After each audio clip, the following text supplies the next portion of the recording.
clap, bonjour.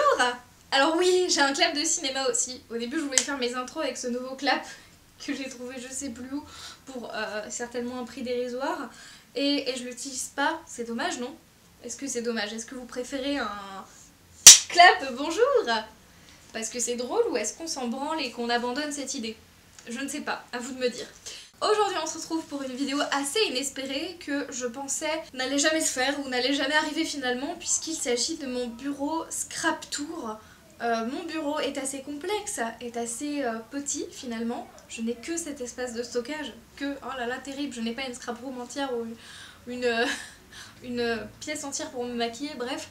Donc dans mon bureau, je dois regrouper toutes mes affaires de scrap à proximité, tout mon make-up quotidien et mes affaires de cours évidemment. Ce qui fait beaucoup pour un petit bureau comme j'ai derrière moi. Et donc j'ai usé de beaucoup de stratagèmes pour le customiser, rajouter du rangement et faire quelque chose qui me plaisait et qui soit quand même esthétique.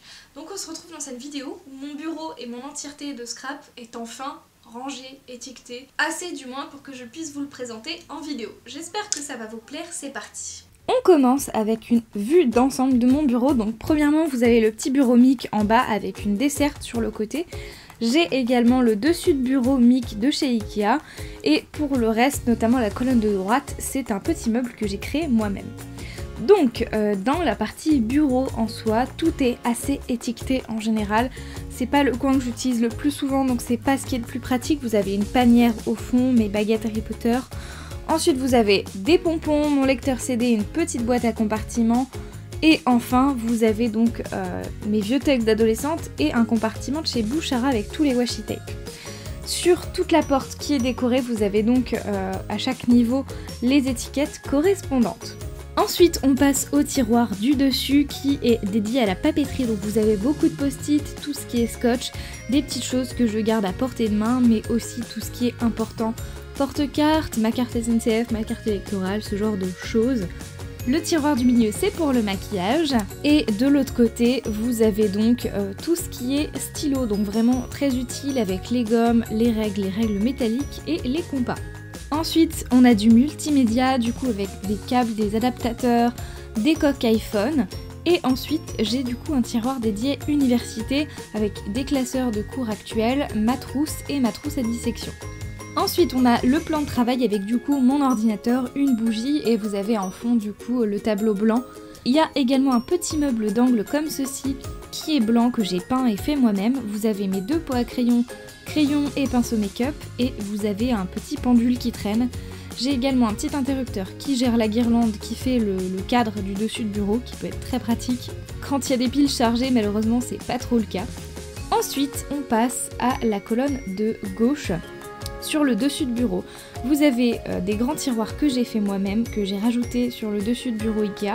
Et donc à l'intérieur vous avez vraiment plein de choses. Tout est étiqueté bien sûr à l'avant pour que je sache en permanence ce que je cherche, où c'est. Donc là vous avez du papier foil, vous avez de la pâte de texture, des paillettes et du coup des outils pour la pâte de texture, ainsi que en fond derrière des petits pochoirs. Et bien sûr il y a la Fuse Tool que j'aime beaucoup et que j'utilise de plus en plus. On passe au tiroir du dessus qui contient quant à lui du coup tout ce qui est sequin. C'est vraiment plein de petits sachets un peu en bordel. Vous avez tout ce qui est un peu enamel dots, vous voyez ces petits autocollants ronds en 3D. J'ai du Crystal Drop, c'est du liquide pour faire des effets par-dessus vos pages. Et j'ai tout ce qui se rapporte aux tampons, que ce soit les Clear Stamp, que ce soit ma plaque liée à ça, que ce soit les types d'encre différentes que je possède, ainsi qu'un nettoyant très pratique. Comme vous le voyez, c'est quand même bien plein. Je peux pas trop me permettre d'avoir encore 20 000 tampons en plus, mais sinon après je devrais tout rechanger de place. L'étage du dessus, vous avez quasiment tous mes planeurs, que ce soit du Personal Size ou le Personal de chez Ediswap, qui n'est pas exactement le même. Vous avez également des Channel Fear, ce sont des JDR, des manuels de jeu. Et vous avez le code de la route qu'il faudrait un jour que j'ouvre et que je bosse. Il y a également sur le dessus un clap de cinéma comme vous le voyez. C'est un clap que je comptais utiliser pour ma chaîne YouTube et qui n'est pas pour le moment encore très probant. Ensuite, pour ce qui est du dessus de mon bureau, c'est vraiment un espace et décoratif et en même temps de rangement de petits accessoires que du coup j'utilise pas forcément souvent. Donc premièrement vous avez un scotch rose en forme de licorne complètement décoratif, je ne l'utilise pas du tout. Vous avez ce petit meuble en bois sur lequel vous avez en bas les attaches parisiennes, et quand je dis outil couture ensuite, c'est un objet pour faire des trous en fait dans les papiers et ensuite coudre. Vous avez un petit tiroir entièrement dédié au cachet de cire puisque je commence à en avoir pas mal, donc j'ai autant la cire que les petits supports en bois et métalliques. Et enfin vous avez mes patchs tissus, j'en ai très peu, c'est un tout petit tiroir vraiment très accessoire et il est vraiment quasi vide. Ensuite, en un petit peu plus grand en vision, vous avez donc une lampe qui est à gauche et qui éclaire vraiment spécifiquement mon bureau et mon plan de travail, puisque ma lampe que j'ai en fait de l'autre côté est au-dessus de mon bureau et en fait n'allume pas grand chose, donc j'ai acheté cette lampe à pince vraiment pour les moments où du coup je travaille, que ce soit mes cours, que ce soit du scrap tard le soir, ça m'arrive beaucoup, ou que ce soit pour avoir plus de lumière dans mes vidéos. Ensuite, pour ce qui est du dessus en décoration, vous avez 2-3 petites pierres, vous avez cette fausse plante dans un cache-pot doré qui vient de chez Ikea, vous avez cette espèce de boule à neige pingouin que j'aime beaucoup, que j'ai dû décoller parce qu'elle était pâte à fixer. Avec les chats, j'aime bien pâte à fixer les choses qui sont fragiles pour être sûr que quoi qu'il arrive, ça a un petit peu plus de chances de durer dans le temps. Ensuite, comme vous le voyez, vous avez donc ce grand tableau que j'ai fait moi-même entre guillemets, j'ai acheté le tableau vide et j'ai fait l'intérieur en décoration. Vous avez ensuite cette petite figurine en pâte Fimo dont je vous avais fait une vidéo qui, je ne sais pas si elle est encore sortie, mais donc c'est inspiré de Joanne Miro d'une de ses œuvres. Vous avez un petit Enjoy métallique doré qui vient de chez Emma. J'ai 2 petits Funko Pop miniatures de Harry Potter qui sont donc Draco et Hermione, c'est mes personnages favoris. Vous avez mon selfie stick qui est astucieusement placé ici. Alors oui, il dépasse par-dessus mon bureau, c'est pratique pour filmer en fait les vidéos scrap que je vous fais, donc il est maintenu sur mon bureau par un scotch, donc je n'ai qu'à le glisser et le remettre. Vous avez une vraie petite plante qui pour le coup va bientôt mourir, je vous avouerai. Il y a une guirlande qui a tendance à ne plus trop marcher parce que elle a plus de piles également. J'ai une petite boîte en bois qui vient de la foire de Lyon. J'ai derrière un pot de verre avec du sable de je ne sais plus quelle île, je vous avouerai. Vous avez ma boîte à bijoux, mes bijoux sur la droite, également un cadre que j'ai décoré au-dessus. Vous avez une petite poupée russe et du coup des petites gommes décoratives en cactus. Vers mon rangement à bijoux, on retrouve également beaucoup de souvenirs. Vous avez cette espèce de chat qui est en fait une bougie qui vient de mon premier voyage à Barcelone. Vous avez un masque chat que mes parents m'ont ramené de Venise. Vous avez une petite boîte en laiton que mes grands-parents m'ont ramené de Croatie, il me semble.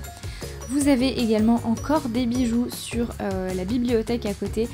J'avais pas assez de rangement pour les bijoux qui sont très longs, ça gênait dans mon porte-bijoux. Et donc j'ai décidé de attacher ça directement sur la bibliothèque avec des petites attaches autocollantes qui sont très pratiques et qui pour le coup tiennent vraiment bien. Et ensuite on va passer à l'intérieur de la colonne de droite qui est entièrement créée par des soins. Elle n'existe pas, il n'y avait pas de choses qui pouvaient se mettre sur ma desserte dans la catégorie des Mic chez Ikea. Donc j'ai décidé d'acheter des planches, de les peindre, de prendre des mesures et de le faire moi-même.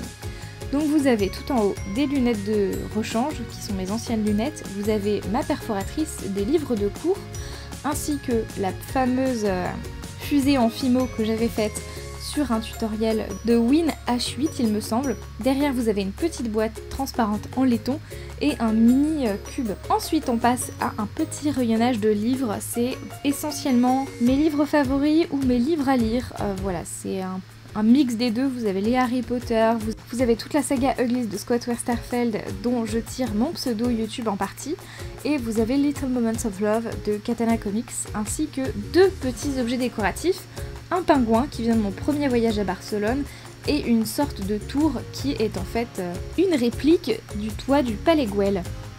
Et ensuite vous avez donc 3 petits casiers comme ceci. Alors ces porte-documents n'ont pas une taille standard, vous voyez un porte-document sur la droite qui lui est en A4. Ceux de ce meuble sont pas tout à fait dans ces standards là. Ils viennent de chez Ikea et malheureusement ils ne se font plus, ça s'appelait Eshsan.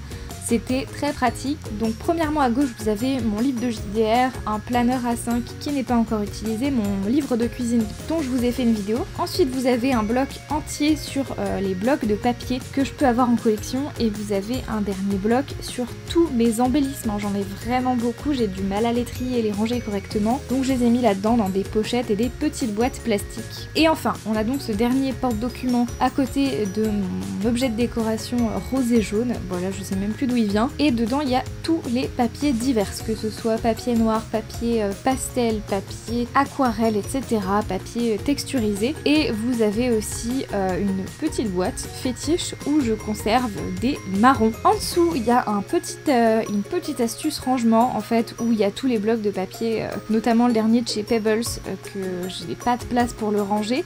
J'ai ce petit meuble qui n'est même pas vissé pour juste surélever de la multiprise, et j'ai également ma grande plaque A3 de découpe ainsi que mon étui d'ordinateur. Et ensuite je m'étends un petit peu sur la partie bibliothèque puisque en fait j'avais ce rangement Ikea qui est passé dans la bibliothèque et dont je me sers comme une extension de mon bureau. Vous avez tout un coin urgent à trier, vous avez tout ce qui est un peu en cours ainsi que mon classeur de chance, c'est un projet toujours en cours, hein, voilà. Vous avez un rayonnage un peu vide avec essentiellement des magazines, et en dessous vous avez une recharge de papier, que ce soit de papier d'imprimante A5, du papier cartonné Bristol pour faire mes fiches de cours, et en dessous vous avez tout ce qui est vraiment papier imprimé de scrap. Plutôt que de les trier par couleur ou quoi, j'ai décidé de trier les papiers par projet. Donc ce que j'ai fait, j'ai mis des post-it par album. Après ce premier stock de papier, tout en haut donc de la bibliothèque, il y a les albums Famille et Project Life qui se rapportent donc à ces papiers. Pour finir du coup par le dernier meuble qui est juste en bas à droite de cette bibliothèque et qui se présente comme ceci,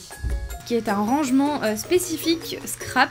Et donc vous avez donc le reste de mes papiers en stock divers au fond, ainsi que mon ancienne plaque A4, des porte-documents, vous avez une sorte de trancheuse, mes palettes d'aquarelle, beaucoup de stylos un peu particuliers, que ce soit des feutres, que ce soit des calligraphiques. Vous avez encore des petits objets de déco avec Dumbledore et un chat. Vous avez des perforatrices et ma mini agrafeuse. Pour ce qui est des deux petits tiroirs juste en dessous, à droite, j'ai tout ce qui est recharge de colle, voire souvent j'en utilise plusieurs à la fois, ça n'a aucun sens. Et à gauche, vous avez et des stickers et ma recharge de petits boutons décoratifs. Et voilà, c'est tout pour cette vidéo, c'est enfin terminé, j'espère que ça vous aura plu.